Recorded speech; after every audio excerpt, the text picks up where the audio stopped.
स्थानिक और बाहर से पधारे हुए सभी श्रावक श्राविकाओं, भाइयों और बहनों, अब हम लोग थोड़ा सा अलग मोड़ पर जाने वाले हैं।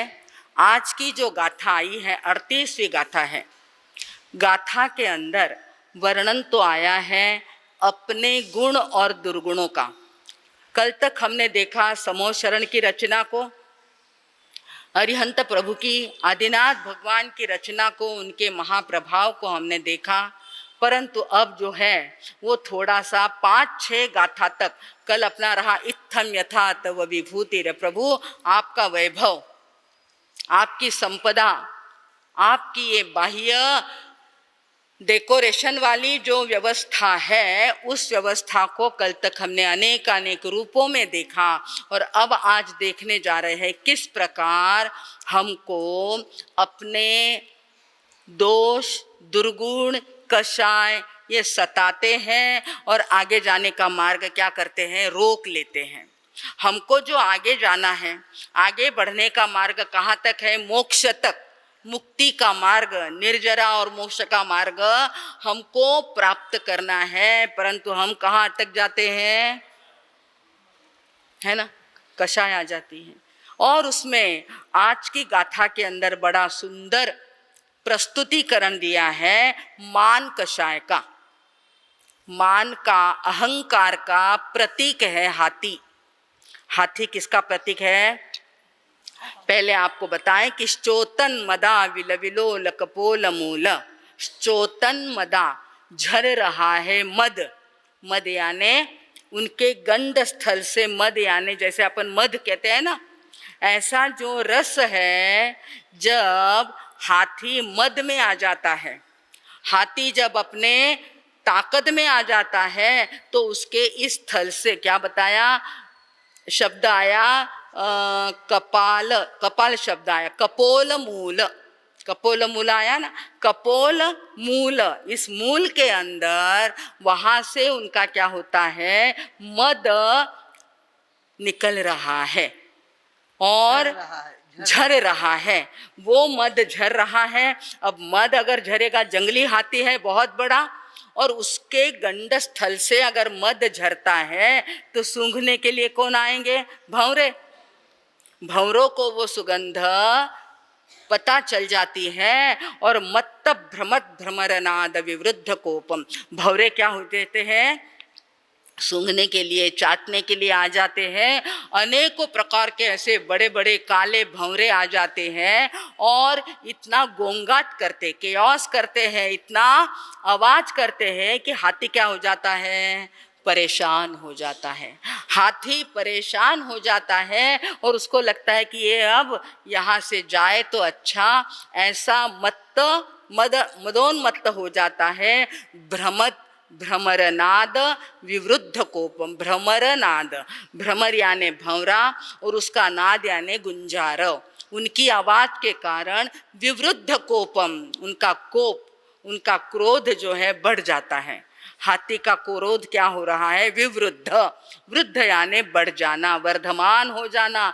तो क्या कहा, श्चोतन मदा, मद जो है आविल यानी मैला हो रहा, उसका शरीर क्या हो रहा, उसके कारण एकदम अच्छा था हाथी, और उसका जैसे ही मद झरने लगता है तो उसकी काया क्या हो जा रही है, मैली, धूल चढ़ती है, हवा चलती है तो धूल वहाँ पर चिटकती है, उसकी सुगंध आती है मद की, और भंवरे आते हैं तो उसका सारा वातावरण क्या हो जाता है, विचलित हो जाता है। हाथी क्या हो जाता है, विवृद्ध कोपम, और वो क्या होता है, विकृत हो जाता है। और इतना शांत ऐसा जो था वो हाथी एकदम क्या होने लगता है, कोपायमान हो जाता है। ऐसा बड़ा हाथी, ऐरावत जैसा, ऐरावताम अभिमद उद्धतम आपतंतम, उद्धत हो गया है। अब उसको गुस्सा आ गया है तो हाथी क्या हो गया है, एकदम से क्रोध में आ गया है। और वो अगर सामने आ जाए, आपतंतम, आके सामने खड़ा हो जाता है। हाथी का वर्णन आपने सुना है, सामान्य हाथी आया नहीं है, जो अत्यंत क्रोध में आ गया है। ऐसा बड़ा हाथी, ऐरावत जितना बड़ा हाथी अगर उद्धत हो गया है, उद्धत शब्द वापरा ना, टाबर किसा हो जावे, उद्धत, ये उद्धत ऐसा शब्द है संस्कृत के अंदर, उसका अपभ्रंश होकर के शब्द क्या गया, उद्धट। घनोत उद्धट सिर को वागे तो वो अच्छा नहीं लगता। ये उद्धत शब्द जो है उद्धट में से आता है। और फिर क्या कहा कि ऐसा अगर हाथी क्रोध में आया हुआ आपके भक्त के सामने आ जाता है, परंतु उसको देखकर भी भय नहीं लगता। दृष्ट्वा भयम भवति नो, नहीं लगता। दृष्ट्वा यानी उसको देखने के बाद, दृष्ट्वा यानी देखने के बाद, भयम भवति, भय उसको नहीं लगता है। किसको नहीं लगता, ये शर्त लगाई है साहब। बहुत विद्वान थे मानतुंगाचार्य जी, और अपने बड़े बड़े आचार्य जो थे, ऐसे ही नहीं कह दिया कि आप फेरो और आपका फायदा हो जाएगा। इतने सरलता से नहीं कहा, एक ही शब्द रख दिया उन्होंने। जब मैंने कल 2-3 बार पढ़ा तो दिमाग में ऐसा प्रकाश हुआ कि अरे बाप रे, शर्त क्या लगाई है, भवदह यानी आपकी आश्रय में जो आता है, भवदह आश्रितानाम, जो आपकी शरण में आता है। और वो भी शरण कैसी है साहब, मंगल पाठ में बोलते हैं ना अपन, क्या बोलते हैं अपन, शरणम 4 शरणा पर शरणम पवज्जामि। पहले क्या आ जाता है, मैं शरण को अरिहंते शरणम पवज्जामि, सिद्धे शरणम पवज्जामि, साहु शरणम पवज्जामि, केवली पणत्तम धम्मम। केवली प्ररूपी, जिन्होंने स्वयं अनुभव किया, केवल ज्ञान और केवल दर्शन को प्राप्त किया, ऐसे महान वीतराग परमात्मा की मुझको क्या है, शरण है। वो शरण ऐसी अंतर मन से जो ग्रहण करता है। भवदह आश्रितानाम, भवदह यानी आपकी यानी तीर्थंकर परमात्मा की जो परिपूर्ण शरण ग्रहण करता है। शब्द क्या लगाया, परिपूर्ण शरण, हातचं ठेवून नाही। हम हमारी साधना कैसे करते, हाथ से ठेवून। थोड़ा क्या करते हैं कि जाओ ना व्याख्यान में, अब 10 बजा पछे छुट्टी है, ये हाथ से ठेवून परिपूर्णता से नहीं है। अपना बाजू में रख के और फिर धर्म ध्यान करना है। ध्यान में आ रही बात भैया, अपना पहले कर लेंगे, सब कुछ कर लेंगे और फिर उसको समय देंगे, तो वो शरण परिपूर्ण होगी क्या। मेरा सब कुछ हो गया, सवेरे उठना हुआ, नींद हुई, शारीरिक शुद्धि कर ली है, चाय दूध ले ली है, दवा पानी ले लिया है, नाश्ता जिन्होंने किया नाश्ता कर लिया है, शाम को भी कर लिया, सब कुछ कर लिया है, और फिर मैं धर्म ध्यान करने के लिए बैठता हूँ। ये कैसा होता है मालूम है, हमारी बहनें चौका निपट जाता है ना, उसके बाद बची हुई रोटी, बची हुई सब्जी किसको देते हैं, अब तो नहीं देते, वो भी नहीं रहा, पहले किसको देते थे, आ जाता है गाय, भिखारी, जो भी आ जाता है उनको बचा हुआ दिया जाता है। याद रखिए, कठिन बात है पर सत्य बात है, कड़वी है पर बचा हुआ किसको दिया जाता है, गाय, बकरी, कुत्ता, भिखारी, उनको बचा हुआ देते हैं। और हम क्या कर रहे हैं, पहले देते क्या, पहले नहीं, हमारो कपड़े विपड़े बदल के आए, चाय पानी नाश्ता, जाने के बाद भोजन करना है, भोजन की व्यवस्था के लिए अनाउंसमेंट होगी बड़े जोर शोर के साथ, और फिर कहीं जा कर के धर्म ध्यान किया जाएगा। और अगर ये चातुर्मास है इसलिए आप थोड़ा जल्दी आ जाते हैं, 9 से 10 तक बैठना है मारा साहब, पर जल्दी जल्दी पर्स उठाई कि चाल्या, जाते हैं कि नहीं जाते, क्योंकि प्रधानता किस बात को दे रहे हैं। वास्तविक ऐसा चाहिए कि प्रधानता यानी प्रायोरिटी उसको पहले, और उसके साथ इसको जो करने वाला है, देखने वाला है, समझने वाला है, खाने वाला, पीने वाला, अंदर कौन बैठा है? आत्मराजा। पहले उसको समय देना है, पहले उसकी भक्ति करना है। फिर भी अपने यहाँ इतना नियम तो है ही कि सवेरे सवेरे उठ करके क्या करेंगे? नौकार मंत्र बोलेंगे, प्रार्थना करेंगे। चौमासा हो जाए फिर भी भक्तामर का पाठ तो होगा ही, सामायिक तो होगी ही। ये जिन शासन का प्रभाव है और जो करते हैं उनको बहुत बहुत धन्यवाद है। परंतु देना कैसा है? हातचं ठेवून नाही द्यायचं, परिपूर्ण देना है। और परिपूर्णता से जब प्रभु का आश्रय लेंगे ना भाई और बहनों, तो किसी प्रकार का डर, भय उसको नहीं रहेगा।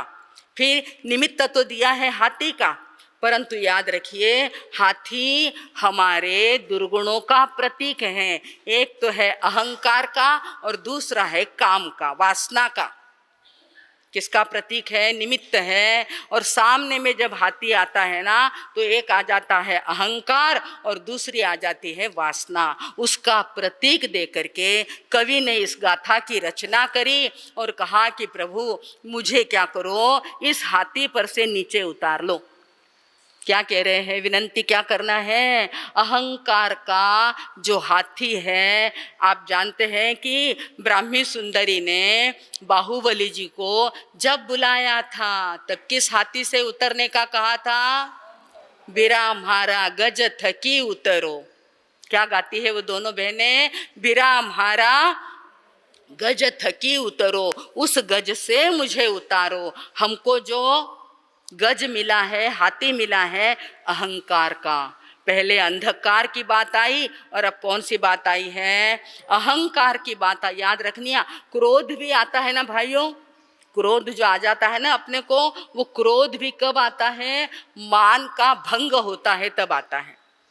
मेरे मान सम्मान में अगर कोई खामी आ गई तो फिर मेरा क्या होता है? पारा आता माझी कितो पाठ है खड़खड़ी, मैंने पूरा बोलना नहीं पड़े, है ना?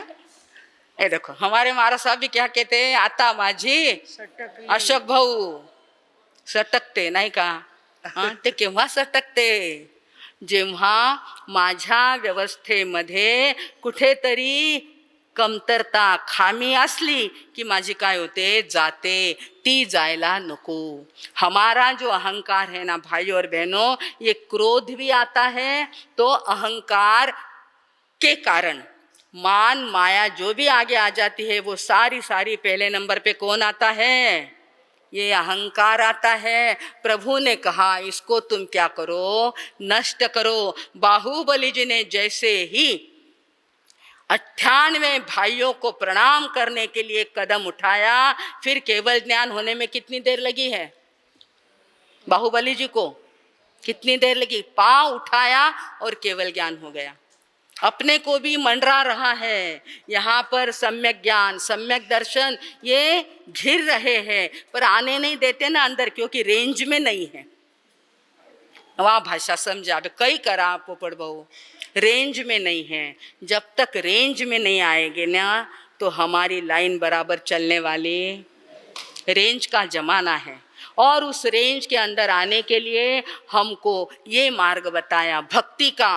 भक्ति के कारण शक्ति जगाओ और उस शक्ति को प्रभु के स्तवन में लगाओ, स्तुति में लगाओ। उस भक्ति में लग जाओगे ना, ये अहंकार और ये कषाय और ये क्रोध जो है वो क्या हो जाएंगे? नष्ट काय के होते उपशम हो जाएगा। हमारे मार साहब कहते हैं नष्ट हो जाएंगे। अब क्षय हो जाता है इतना जल्दी तो फिर सवाल ही नहीं आता कि वापस यहाँ पर बैठते। नष्ट नहीं होता, वापस क्या होता है? थोड़ा बहुत। आप लोग यहाँ बैठे हैं तब कैसे बैठे हैं? जिसके भगवान रा अवतार बैठा है सगड़ा, कितने शांत बैठे, प्रभु का अवतार लगते हैं। और जैसे ही अभी दुकानों में जाएंगे,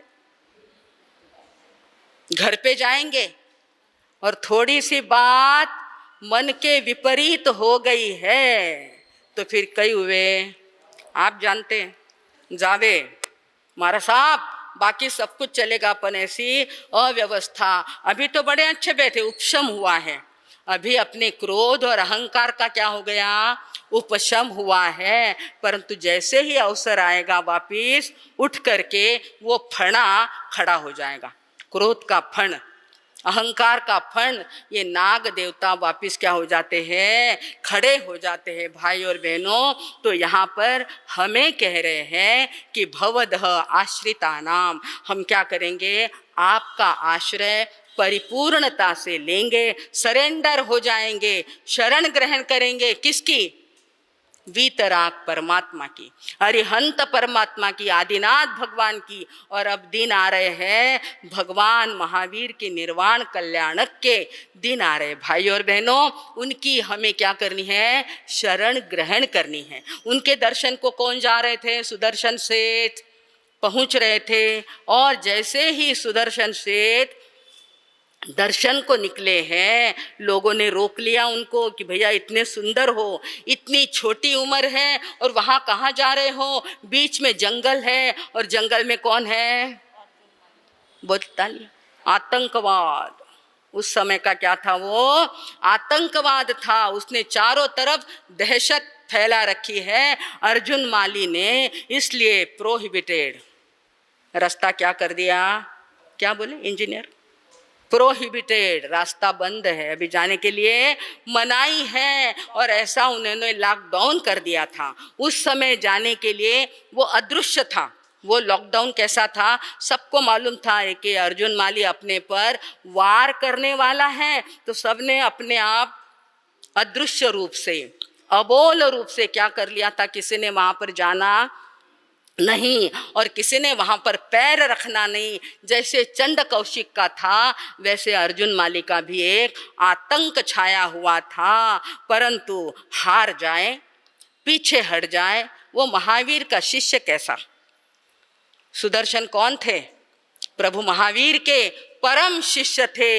दर्शन को जाने की लालसा थी, दर्शन को निकलना है, और बीच में क्या हो गया, अवरोध आ गया। तब वे डरे नहीं। और जब किसी ने पूछा कि तुम कौन हो, कहाँ जा रहे हो, उन्होंने ऐसा नहीं कहा कि मैं सुदर्शन कुमार हूँ, मैं सुदर्शन सेठ हूँ, मेरा बड़ा काम है, मेरा बड़ा बंगला है, वहाँ पर कुछ भी नहीं। क्या फरमाते हैं शास्त्र के अंदर, सुदर्शन सेठ कहते हैं मैं प्रभु महावीर का अनुयायी हूँ, मैं प्रभु महावीर का शिष्य हूँ और मैं उनके दर्शन के लिए जा रहा हूँ। बीच में रुकावट आ गई है भाई और बहनों, परंतु वे क्या हो जाते हैं, वहीं पर बैठ जाते हैं, नवकार मंत्र की धुन लगाते हैं, आंखें बंद हैं, ध्यान लग गया है, मन वचन और काया से प्रभु की भक्ति कर रहे हैं और पूरे के पूरे सरेंडर हो गए हैं। मैं आपको उसका उदाहरण क्यों दे रही हूँ कि सुदर्शन सेठ ने अपनी शरणागति, अपना सरेंडर कैसा किया है, हाचे ठेवून नहीं, परिपूर्णता से उन्होंने उनकी शरण ग्रहण करी। तो जो उपद्रव होना था वो हुआ क्या, इतिहास साक्षी है कि वहाँ पर उस अर्जुन माली का और किसी भी प्रकार के उपसर्ग, उपद्रव देने वाले का कुछ भी नहीं चला। उनके हाथ ऊपर के ऊपर रह गए, उल्टे उनके अंदर ही क्या हो गई, सुधारणा हो जाती है। ये किसके कारण हुआ भाई और बहनों, आश्रित, भवदह आश्रितः, उन्होंने जो शरण ग्रहण किया, नौकार महामंत्र का करें, तीर्थंकर का करें या अरिहंत परमात्मा का करें, अगर परिपूर्णता से वो ध्यान में लग जाते हैं कि अब मुझे किसी का डर नहीं, ऐसा करके जो कौशक करते हैं, ऐसा करके जो ध्यान करते हैं, उनको अपने आप आश्रय मिलता है, उनको अपने आप आशीर्वाद मिलता है। ऐसा आज की गाथा में वर्णन आया है भाई और बहनों। अपन ने देखा है चोतन मदा विलविलोलक पोल मूलक, पोल मूल में वहाँ पर हाथी के उस गंड स्थल के अंदर कपाल के मूल में मद झर रहा है। हमने उस मद को अहंकार का रूप दिया और हाथी को भी अहंकार और कामना का प्रतीक समझा है, और उसके कारण विनंती करी है प्रभु को कि हे प्रभु, मेरे अंदर जो अहंकार भरा पड़ा है बहुत भरा पड़ा है, उसी के कारण क्रोध आता, उसी के कारण चिड़चिड़ापन होता है। प्रभु क्या करो, मैं आपकी भक्ति करूँगा, पर आप क्या करो, मुझ पर प्रेम बरसाओ, आशीर्वाद दो और मेरे दोषों को नष्ट करो। ऐसी भावना मानतुंगाचार्य जी ने आज के 38वें गाथा के अंदर हम सब के लिए भाई और बहनों, अब अपन देखेंगे। आपने हिंदी गाथा, संस्कृत की गाथा तो पढ़ ली है, फिर भी एक बार बोल दो। श्चोतन्मदाविल विलोलक मत भ्रमरनाद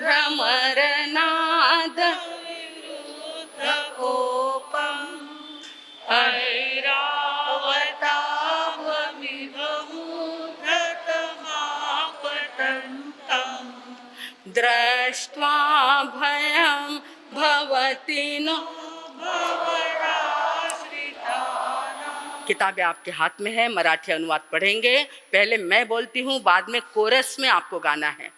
जाचा कपाल मदहुंगुन भृंगमाला, जाचा कपाल मदहुंगुन भृंगमाला, आला समीप बघुनी बहु कोपलेला, आला समीप भगुनी बहु कोपलेला, ऐरावत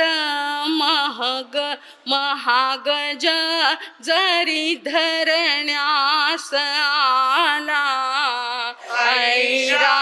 महागज जरी धरण्यास आला, कोठून भीती पसरे तव सेवकाला, कोठून भीति पसरे तव सेवकाला, कोठून भीति पसरे तव सेवकाला, कोठून भीति पसरे तव सेवकाला।